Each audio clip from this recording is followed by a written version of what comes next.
Fala galera ligada aqui no canal SST Online, como é que vocês estão? Eu sou o Léo, sou técnico de segurança do trabalho e esse é mais um episódio da nossa websérie Práticas do TST. Hoje a gente vai falar um pouquinho sobre a CIPA, sobre a nova NR5, né, que depois da alteração do texto, da publicação do novo texto agora em janeiro de 2022, houve algumas mudanças e uma dessas mudanças está diretamente relacionada ao quadro de dimensionamento. E é sobre isso que a gente vai falar hoje, certo? O dimensionamento da CIPA na nova NR5, quando que uma empresa precisa de fato constituir uma CIPA através de processo eleitoral, votação, treinamento, etc. Quando que não tem essa necessidade, que é basicamente realizando a indicação do designado, enfim. Todas essas nuances relacionadas ao dimensionamento da CIPA, a gente vai falar hoje. Não sai daí, que eu vou falar sobre isso agora. Se liga!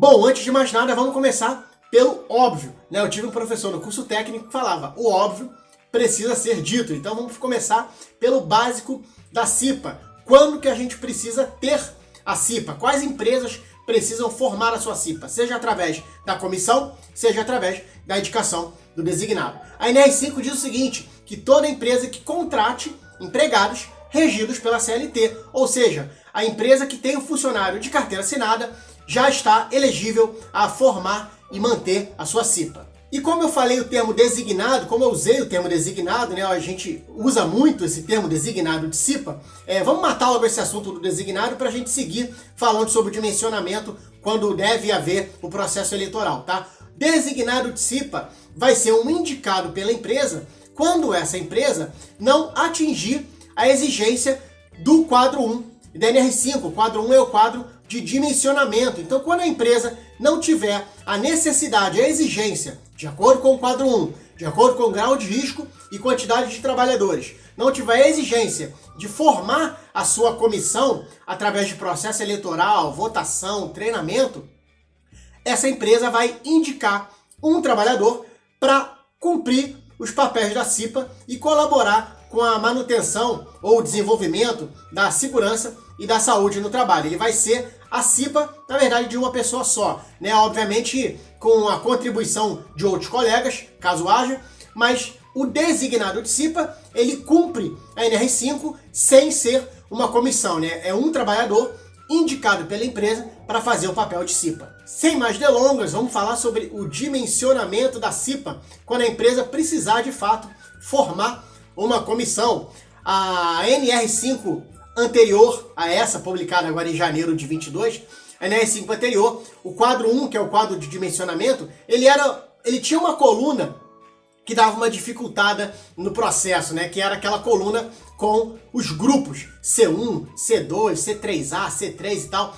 E aí, para chegar naquele grupo, você tinha que saber o KNAI da empresa, e na própria NR5 tem lá uma outra tabela com vários grupos de acordo com os KNAIs. E aí você voltava no quadro de dimensionamento para dimensionar de acordo com o grupo. Isso agora acabou, certo? Agora o quadro de dimensionamento está bem prático e bem simplificado. Ele é basicamente o grau de risco da empresa, de acordo com a NR4, e o quantitativo de funcionários dessa empresa. Se você for olhar o quadro 1, né, o quadro de dimensionamento da NR5, a gente vai ver que, de um modo geral, até 19 funcionários, nenhuma empresa de nenhum grau de risco precisa formar a sua CIPA, certo? Vamos lá, precisa formar mediante comissão, ok? Lembrando sempre da possibilidade do designado de CIPA. Quando a empresa não se enquadra, certo? Na formação da CIPA mediante a comissão, ela precisa cumprir a norma fazendo a indicação do designado. Então, basicamente, de uma forma geral, até 19 funcionários, nenhuma empresa de nenhum grau de risco precisa formar a sua CIPA. Isso começa a mudar para as empresas de grau de risco 3 e 4, que a partir de 20 funcionários já precisam formar a sua comissão. E aí tem que ter processo eleitoral, tem que ter votação, tem que ter o treinamento, né? A empresa precisa indicar os seus representantes, juntamente com os representantes dos empregados que forem votados, vão fazer o treinamento. Então, para as empresas de grau de risco 3 e 4, essa questão de até 19 funcionários começa a mudar. Porque a partir de 20, esses dois grupamentos de empresas já precisam formar a sua comissão. E as empresas de grau de risco 1 e 2, vamos falar sobre elas também. As empresas de grau de risco 1 só vão precisar formar a sua comissão quando atingirem a quantidade de 80 funcionários, ok? Então, empresa grau de risco 1, com 78, 79 funcionários, ainda não precisa formar a sua comissão, pode trabalhar embasada na legislação, indicando o designado. Fechou em 80 funcionários, daí para cima, as empresas de grau de risco 1 já precisam formar a sua comissão, ter eleição, votação, treinamento, todo aquele processo que a gente já conhece, de acordo com o que exige o quadro 1 da NR5. Empresas grau de risco 2 vão por esse mesmo caminho, porém, quando a quantidade de funcionários chegar em 50. Então, muita atenção. Grau de risco 1, 80. Grau de risco 2, 50. Uma empresa grau de risco 2 passou de 50 funcionários, tem que realizar o processo eleitoral, votação, eleição, treinamento, toda aquela questão que envolve a formação da Comissão Interna de Prevenção de Acidentes mediante eleição, mediante processo eleitoral, beleza? Então, só para a gente fazer um resumo relacionado à formação da CIPA, tá? Empresas grau de risco 1, acima de 80 funcionários, já tem que formar a sua comissão. Empresas grau de risco 2, acima de 50 funcionários, já precisam formar a sua comissão.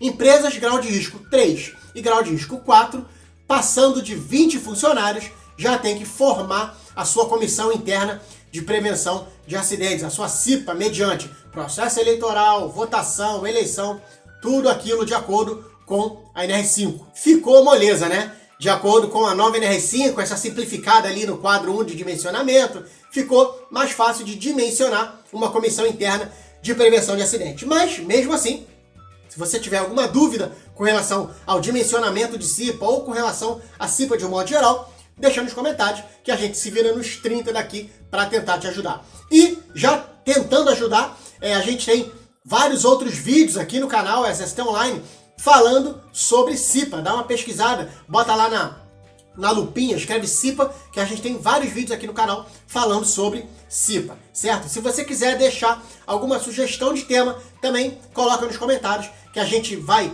pescando algumas sugestões e fazendo outros temas aqui do Práticas do TST. E se você está curtindo a nossa websérie, também tem uma playlist com todos os episódios que foram ao ar até agora. Eu vejo vocês no próximo vídeo, um grande abraço a todos e falou!